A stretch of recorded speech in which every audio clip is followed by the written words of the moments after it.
With an hour before boarding, there's only one place to go, the Chase Sapphire Lounge by the club. There, you can recharge before the big adventure. Or enjoy a locally inspired dish. You could recline in a comfy chair to catch up on your favorite show.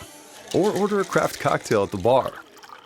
Whatever you're in the mood for, find the detail that moves you with curated touches at the Chase Sapphire Lounge by the club. Chase, make more of what's yours. Learn more at chase.com/Sapphire Reserve. Cards issued by JP Morgan Chase Bank, N.A. member FDIC, subject to credit approval.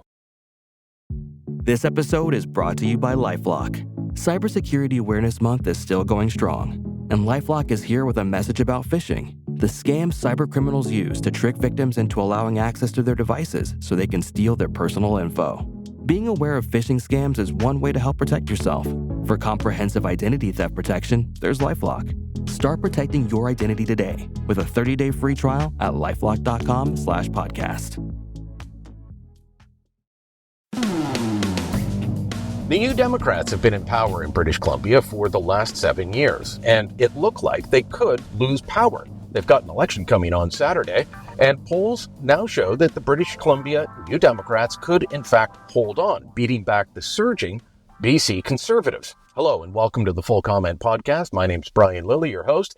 And to help us understand what's happening on Canada's left coast, we've reached out today to Vaughn Palmer, the Dean of the Press Gallery out in Victoria, and someone who's been writing about this for a long time for Post Media, Vancouver Sun, and elsewhere. Vaughn, thanks for the time. Well, thanks for asking me. And that dean of the press gallery just means I'm the oldest guy in there, still breathing. That's all. 40 years and counting. So there you go. Yeah. So you've seen a few wacky things in BC politics over the last little while. This election, it was wacky before it officially started, with the BC Liberals having changed to BC United, and it looked like they were going to be the party to challenge the NDP. Then they pulled out of the election, but then not completely. And then the Conservatives looked like they were going to beat the BC NDP. And now it is up and down. Give us a lay of the land of where things are at, because, for those of us not in BC, this is looking a little confusing. Well, the opinion polls at the start of the campaign, the official start of the campaign, showed generally, if you averaged it and took into account the margins of error, suggested we were into a dead heat. That's the way it looked after 2 weeks. But in the past few days, last week, the third week of the campaign, we had a debate. The opposition, John Rustad, the Conservative leader, didn't do all that well. And you're right. Some of the opinion polls suggest that the New Democrats may be building a bit of an advantage, and that if you're going to insist on betting, probably you bet on the NDP. But in no sense is it over yet. There have been a couple of opinion polls that continue to suggest the Conservatives are ahead. So last week of the campaign, these parties are going to be working very, very hard to close the deal with the electorate. And as I said, it's still, I think, an open question as to who is going to win government, or whether we may have a narrow result, or even one of those results like we had in 2017, where no party won a majority of seats, and the parties had to bargain with a third party or independents in order to be sure they have a majority. In most provinces, Vaughn, there is, different voting patterns. You get regions of the province that vote traditionally one way or the other. There's the urban-rural split, the urban-suburban split. What's it like in British Columbia? Because once upon a time, the BC NDP did quite well outside of Vancouver. Has that changed? Are the Conservatives doing well in rural and suburban areas? Is this an urban-suburban split and fight going on? Well, yeah, for simplicity's sake, 3 regions, city of Vancouver and its suburbs, the north and interior of the province, and Vancouver Island. Vancouver Island has tended to be very strong for the NDP over the years. The north in particular, and a lot of the ridings in the interior, have tended to vote for the center-right alternative, and City of Vancouver is a big battleground, and City of Vancouver has half the seats in the legislature of Vancouver and its suburbs. So, but this time, again, with the closeness of the opinion polls, and the fact that news media can't afford the kind of polls that get down to riding by riding, we have to look at where the parties are campaigning to go, oh, they're worried about that one, right? They're spending their money in that riding. So, and I would say from that an awful lot of the province is in play. The New Democrats have been spending more time campaigning on Vancouver Island, which in the past they've tended to take for granted, and clear from the amount of energy and effort being put into the battle in and around Vancouver, particularly big suburbs like Richmond and Surrey, those seats are all in play as well. It's always fascinating watching where leaders go. Where are they spending their time, their effort, their ad dollars? And it can tell you quite a bit. So if the whole province is in play, that makes things a bit more difficult for everyone involved. I understand that there was an attempt by the BC NDP to try and force your elections commission to make sure that the ballot said BC or British Columbia Conservative. Yes. Is there a legitimate concern or spillover between Pierre Poilievre and the Conservatives and John Rustad and the Conservatives? Well, this is one of the more, to me, preposterous things that has happened in the middle of the campaign, because the New Democrats hired lawyers and went into court and tried to persuade a judge to overrule the independent chief electoral officer of the province in the middle of an election campaign, like as if the chief electoral officer didn't have more important things to do. And the issue they raised was they wanted the ballots to list the Conservatives as the BC Conservatives. And the reason they wanted to do that was because the New Democrats concluded from their opinion polls that a whole bunch of BC voters were totally confused. They thought that they were voting for Pierre Poilievre, who's very popular in BC, and those voters didn't realize that John Rustad wasn't that same political party. The two parties are separate. So that's why they wanted to do it. And there may be, you could say, because Poilievre is so popular and so prominent nationally, there may be some confusion there. BC United used to argue the same thing, but the idea of forcing the chief electoral officer, when the ballots had already been printed, to cross out Conservatives and write in, no, not the Pierre Poilievre Conservatives. I mean, the government is supposed to respect the independent officers of the legislature, and to be harassing them ineffectively during a campaign with this kind of court action, it tells you a couple of things. One, the New Democrats are worried about the confusion. And two, they've got a staggering amount of money if they can afford lawyers to go into court to fight that kind of thing. I can see that there would be confusion for some people. I think most voters are smart enough to know the difference. But we all have those people in our lives who don't, they pay next to no attention to politics and are outright confused when you talk to them about any issue. So, but I imagine that's a pretty small percentage. Well, and what is the essence of the confusion? I mean, if you're attracted to Pierre Poilievre, one of the issues that's going to get you attracted to him is he's going to get rid of the carbon tax. Well, John Rustad is going to do the same thing. And Poilievre is going to get tough on crime. Well, John Rustad is going to do the same thing. I mean, it's not as if these two parties are miles apart. It's true they're separate constitutionally, but the BC Conservatives and the federal Conservatives have a lot of common ground between them. David Eby is telling us that BC is getting a rotten deal from the federal government now that he's in a campaign, although he worked very closely with Justin Trudeau for several years. Well, every time he said that Ottawa's not giving us a fair deal, I'm going, well, the federal wing of your party, which is the same party. The NDP, it's a federation party. has been propping up the Trudeau government. So if you want a better deal out of Trudeau, why don't you call up, Jagmeet Singh. Jagmeet Singh, who represents a BC riding, and ask him to put some pressure on his partner in power sharing. Because I know that Singh has now bailed on that relationship, sort of, but for a long time, the only reason Justin Trudeau was prime minister was because Jagmeet Singh was supporting him. You mentioned that John Rustad says he'll get rid of the carbon tax. Yep. David Eby used to be a big fan, defender, supporter of the carbon tax. And he hasn't said he'll get rid of it, but he does say he'll get rid of it if it goes away federally.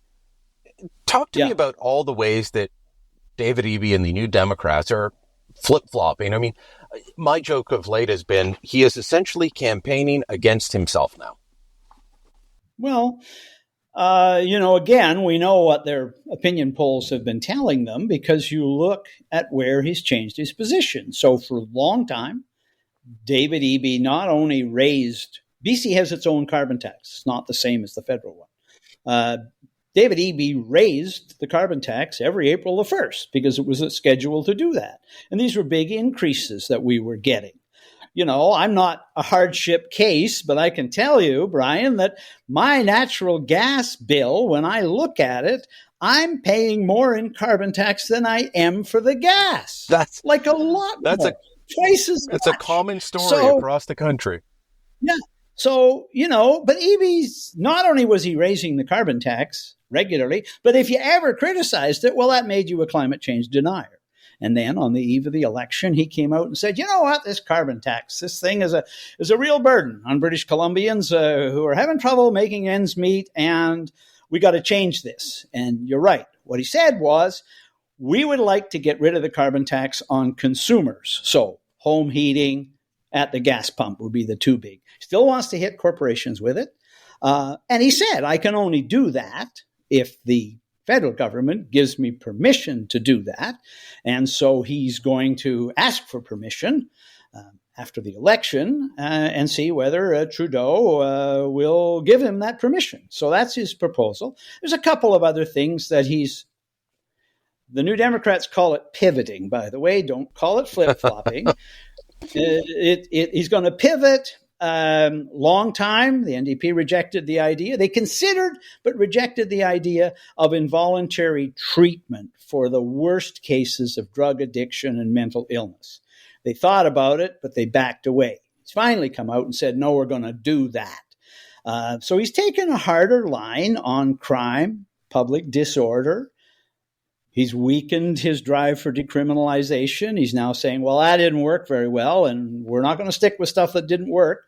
So, yeah, you can tell from his opinion, you can tell from what he's doing that the opinion polls that we've seen ourselves are right. The BC public is unhappy with some aspects of what the New Democrats have done, and some British Columbians, a significant number, are starting to think, time for a change. The involuntary treatment. I mean, anybody that's visited, especially Vancouver's downtown east side, just sees how bad things are. And there was an interesting indication of how bad things are when Discovery Channel out of Seattle sent up a crew. And, you out here in the East, we think of, Seattle as like, well, that's America's Vancouver. I know there is a Vancouver in the United States, but, very similar cities. They're out in the West Coast, very progressive politics. People from Seattle are looking at Vancouver and saying, wow, things are really screwed up on the drug front. And they blamed the various policies, including safe supply, all the not-for-profits that are handing out drug paraphernalia and kits. Is the public's mood changing dramatically on that? Because I can tell you, here in Ontario, where we started to go down the road that BC's on, specifically Vancouver, we didn't even get as far down the road as you did. And the public opinion has shifted dramatically on things like having consumption sites everywhere or safe supply being handed out. Yeah. Yeah, no, there's been a significant departure of public support for this. And I think when we went into the whole thing a few years ago, the initial view was nothing else is working, let's give it a try. It has led to, as you suggest, a significant backlash. And I can tell you the Victoria Tourist Bureau won't be happy about me saying this because it's my hometown and I live in Victoria. It's the provincial capital, but Victoria has got its own little downtown east side now. It's Pandora Avenue, and it's an incredible, like you do not want to accidentally drive down this street in Victoria. Fortunately, still confined to a relatively small area, and every town in British Columbia has a problem with open drug use, the disorder that grows up around safe injection sites. There's a backlash about building social housing projects for the people that live in the tent encampments, the homeless, because you get a level of disorder around them. So significant backlash against all this. And as I said, the government has acknowledged it to some degree, Brian, because they're changing their policies. But whether they, nevertheless, it's the NDP that embarked on this course, and it's the NDP that is now having to back away in the face of significant public disorder. And I mean, one of the things that strikes me about this issue is, we get the experts who come out with the statistics and they say, we're getting results here, there, and everywhere. And then some awful story will come along and it will overwhelm the statistics because the public will go, my God, they attacked some woman wheeling a baby down the street, or some poor guy got his hand cut off. We had the heartbreaking story in Ottawa the other day. Parents of a 13-year-old, I believe it was in the interior. You can correct me if I'm wrong. She ended up being addicted to opioids, ended up living in a homeless encampment, and died at 13. And the parents were told there's nothing they could do to force her out of the encampment or to seek, put her into treatment. Oh no, you can't do that. Those are the types of stories that will blow away any statistics. But I mean, when I write about this issue, I keep looking at the deaths, and I ask, I know the British Columbia Coroner Service, Dr. Henry and others, they keep saying it's all a success. And I ask, why do the overdose deaths increase every year? We've got 6 or 7 still a day dying of drug overdoses. We've got significant disorder that, the downtown east side in Vancouver has been a problem for generations, but we've now actually got little downtown east sides spreading around the province. Nanaimo has one. Big problem there. Kelowna, Maple Ridge, Victoria. And the public is just fed up with this, right? If you actually had good results from the combination of safer supply, which isn't safe, and harm reduction, which isn't reducing harm, and decriminalization, which has effectively legalized open drug use, if you're getting good results from that, I think there might be some public support. The problem the government has, and the advocates have, is that the results are still awful and people don't feel safe going to their downtown or living next to one of these facilities. And they're worried that their children, and we're hearing this now, the children are getting the idea, the government says this stuff is safe for supply. No, it's not safe. They're now talking about changing the name of the safer supply drugs because they're giving young people the wrong impression that it's okay to take this stuff. We need to take a quick break, Vaughn, but when we come back, I want to ask you about, whether the government's decision, the NDP government's decision on Airbnb is going to hurt them at the polls, especially in tourism regions, and try and get a sense from you about the two leaders and what they're like. More in moments. With an hour before boarding, there's only one place to go, the Chase Sapphire Lounge by the club. There, you can recharge before the big adventure. Or enjoy a locally inspired dish. You could recline in a comfy chair to catch up on your favorite show. Or order a craft cocktail at the bar. Whatever you're in the mood for, find the detail that moves you with curated touches at the Chase Sapphire Lounge by the Club. Chase, make more of what's yours. Learn more at chase.com/Sapphire Reserve. Cards issued by JP Morgan Chase Bank, N.A. member FDIC, subject to credit approval. Oh, such a clutch off-season pickup, Dave. I was worried we'd bring back the same team. I meant those blackout motorized shades. Blinds.com made it crazy affordable to replace our old blinds. Hard to install? No, it's easy. I installed these and then got some for my mom. She talked to a design consultant for free and scheduled a professional measure and install. Hall of Fame son. They're the #1 online retailer of custom window coverings in the world. Blinds.com is the GOAT. Shop Blinds.com right now and get up to 45% off select styles. Rules and restrictions may apply. This episode is brought to you by LifeLock. Cybersecurity Awareness Month is still going strong, and LifeLock is here with a message about phishing, the scam cybercriminals use to trick victims into allowing access to their devices so they can steal their personal info. Being aware of phishing scams is one way to help protect yourself. For comprehensive identity theft protection, there's LifeLock. Start protecting your identity today with a 30-day free trial at lifelock.com/podcast. Vaughn, I know several people that own secondary properties, vacation spots in the Okanagan. People from Alberta, people actually, a relative from up in Kamloops has a place in Kelowna. And they stay in them sometimes, but other times rent them out. Now, I understand that there was a legislative change that effectively made it illegal for you to rent these places out on Airbnb unless you were living in them on a regular basis. Is this going to hurt the NDP in areas where tourism is a big thing? Because you've just taken a whole lot of places off the market.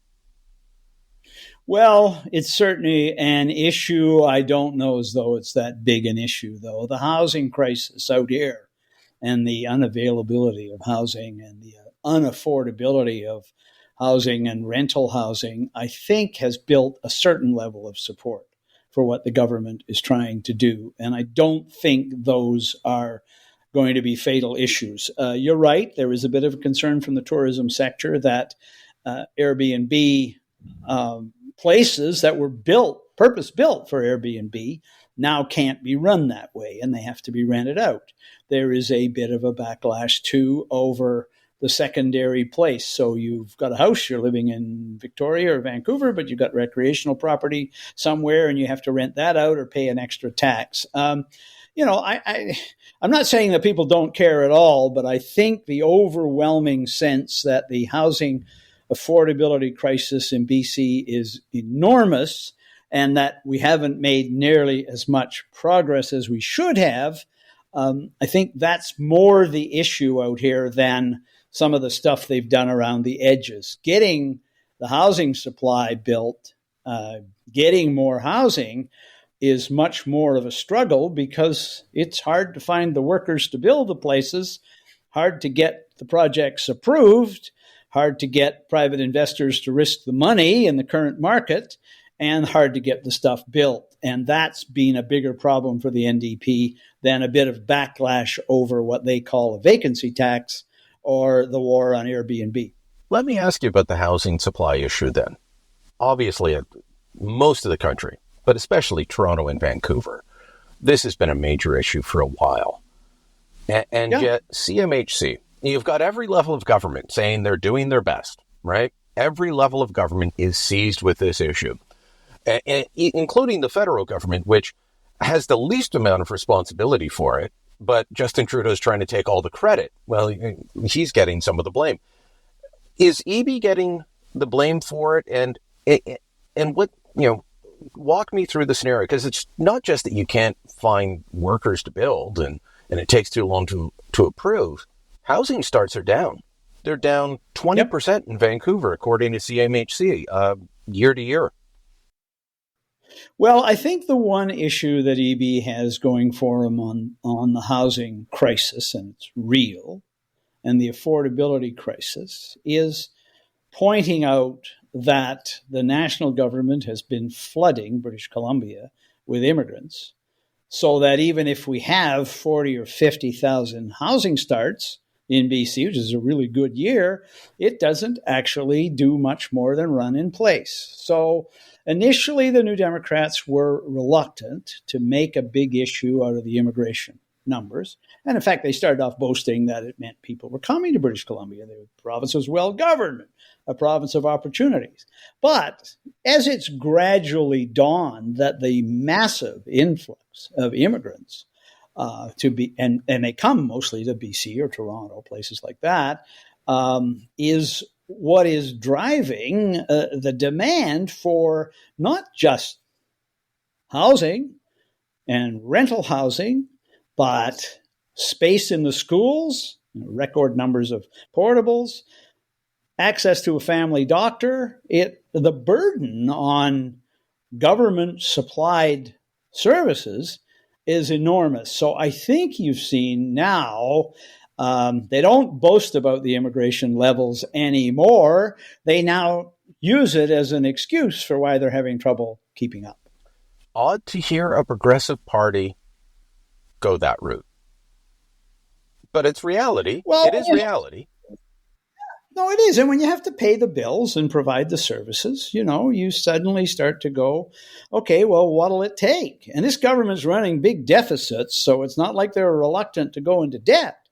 But they're still also going like we are running as hard as we can just to keep up with, and a good example is the demand for space in the schools, school portals.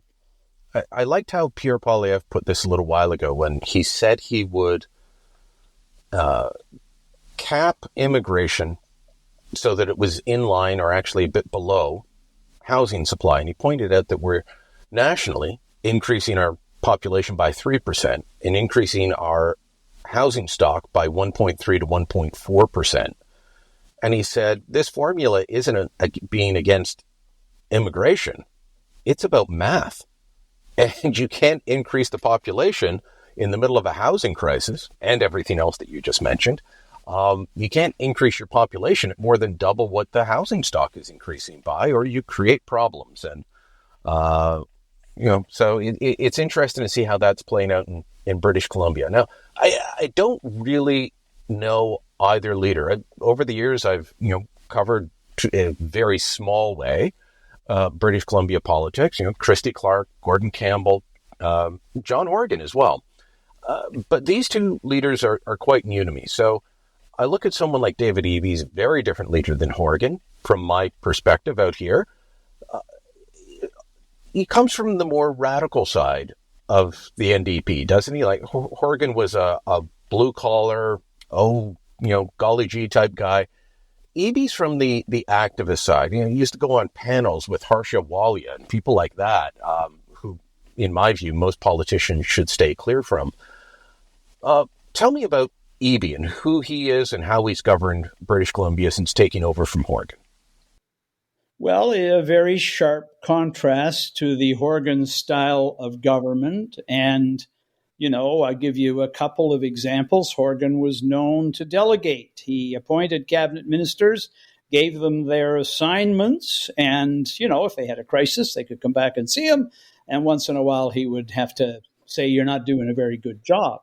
Eby is really not a delegator at all. He runs an extremely centralized premier's office with a platoon of lawyers that is probably larger than the number of lawyers working for some of the major law firms in the provincial capital. And he knows best. It's David Eby knows best. So it's a very centralized, you're right, activist government. So that's one big difference with Horgan, who had a bit of a populist touch and it served him well, and who was more of a chairman of the board than a premier. The other big difference, and this one fiscally just stands out enormously, John Horgan actually believed in balancing the budget, and he did. In his first year, he paid off $1 billion in direct debt that he'd inherited from the previous BC Liberal government. And Horgan left, this is an enormous amount, when Horgan left office in November 2022, and Eby took over, the British Columbia public accounts showed a $6 billion surplus. Eby spent it, virtually all of it. Then brought in a $4 billion deficit, and that wasn't enough. He increased it to $5 billion. And this year, he brought in an $8 billion deficit, and that hasn't been enough, and he's increased it to $9 billion. So added up, there's like $20 billion there. So Eby is an enormous spender. He's now saying, one of these days we're going to balance the budget. But and it's a giant right-wing plot to think you should balance the budget over a budget cycle. Well, I mean, you just pointed out that the last New Democrat premier did that, and Roy Romano was famous for balancing budgets in Saskatchewan. Yep. No, it can be done. It's, you have to be able to manage, but there's no sign of that all with Eby. So that's Eby. He's from the activist wing of the NDP. Very centralized, ruthless, and maybe you need to be a premier. But you put it all together, he is to the left of Horgan. And I think that's why he's not, I hear from New Democrats every day, if John were still our leader, we wouldn't be worried. Unfortunately, Horgan has had a series of cancer scares, and he left office, for health reasons, really. And he is now Canada's, representative in Germany, but he's, again, had another cancer scare, and he's having to have his health dealt with. So that's a sad story. But no, David Eby has not performed in the eyes of New Democrats the way John Horgan did. And yet he's still ahead, according to the polls. Yep. Now, a few months ago, we had John Gormley on to talk about Saskatchewan politics. And in there, the NDP was starting to threaten to take over from Scott Moen's Saskatchewan party. But Gormley said, well, when you look at the map and where the ridings are, they'd have to be well ahead in order to win, just because of where the seats are. Is that something that happens in BC politics? I mean, right now it looks like the NDP's ahead by a couple of points. I know they're very efficient vote in certain areas, but, does Rustad, and we'll talk about what kind of a politician he is in a moment, does he have a shot at winning, even if looks like they're trailing? Is there a silent bloc that will come out and vote for him, or is there a way the map works that will favor him come election day? No, I think the map favors the NDP. We had an election, 1996, where the New Democrats won a majority with 3 points fewer in the popular vote than the BC Liberals. The NDP vote is distributed more evenly around the province, and it is, the political scientists call that efficiency, although you might not associate that word with their fiscal program. But yeah, they have an advantage. The other advantage they have, this is significant, we have public funding of political parties in BC. But your funding is based on how you did in the last election. It's the number of votes. Well, the Conservatives barely existed in the last election, so they're getting no public funding at all, zero. Whereas the NDP is rolling in dough, and we're seeing it every day in the advertising. Advertising is expensive. Social media advertising is expensive. TV, radio is expensive. And the NDP is outspending the Conservatives. So there's 2 reasons there why the NDP has an advantage. I would say the other reason, you were going to ask me this, the other reason the NDP has a bit of an advantage, because there's a big question mark around John Rustad. So tell me about Rustad. Unlikely political leader just a few months ago. He was kicked out of the BC Liberals, which changed into BC United. Tell me why he was kicked out and how he ended up, replacing them. Yeah, so John Rustad's been in the BC legislature for 20 years, worked in the forest industry before that. Quite a nice guy, doesn't seem to have much of a mean bone in his body, never seen as a party leader, but 2 years ago, he got kicked out of the then BC Liberal caucus by the then leader, Kevin Falcon, who wanted to make an example of someone and show how disciplined he was. So he kicked Rustad out for not being a team player and for making a link to what some people saw as climate denial stuff, although, again, that's exaggerated. So Rustad's out and is thinking of quitting politics, he says, because he's been at it for 20 years. He doesn't seem to be going anywhere. And then there's the Conservative Party in British Columbia. It's been sort of idling at the curb for decades. It's not elected and even a member of the legislature since the 1970s and hasn't formed a government on its own since the 1920s. And so they're not very good. The leadership of the Conservative Party becomes available, and Rustad steps into it, and he's got enough of a political instinct that he starts picking up on the same issues that Poilievre is picking up on: time for a change, the carbon tax is a burden, public safety is not happening, emergency rooms are closing all over the province in spite of the government having government numbers, increased the healthcare budget by 75% and hired 45,000 healthcare workers, and you're still getting ER closures. So he makes a very good use of all of that. And BC United is just, well, they disintegrate. They basically... They were falling flat, right? They were not. Yeah, they were not making a dent against the NDP. No, and their leader, Kevin Falcon, who'd been a cabinet minister, had a lot of experience, just didn't seem to connect. And so what we find ourselves in right now is that David Eby and the NDP are fighting for their political lives against a political party that barely existed when Eby took over the leadership of the NDP 2 years ago. So that's what Rustad has done, but he's unproven, and people don't know him all that well. They're learning about him. We had an election debate televised last week, and he didn't do all that well. It came across flat, came across unprepared and nervous. Understandable. Even though he's been in politics for 20 years, he's never been in the spotlight the way he's been now. And so that's one of the big unknowns if you ask people, who do you think would make the best premier? They tend to pick Eby. He is premier, so you can think of him as one. Rustad's numbers trail, and he's got to get those numbers up, I think, in the last week of the campaign, because not enough people see him as a potential premier of BC. So Rustad is untested. I get that. Does he also have a problem with some of his candidates causing him problems? There have been the NDP's opposition research team has obviously done a good job at bringing up, hey, this candidate said this or did that, and it's caused him some headaches. And if you get enough of those, it makes voters go, are they ready? Well, to give you won't need to know how treacherous politics can be, but the dossier on John Rustad and his troubled candidates runs 200 pages. And it wasn't compiled by the New Democrats. It was compiled by BC United when they were trying to drive Rustad and the Conservatives out. So they have these huge taxpayer-funded resources because they're the opposition.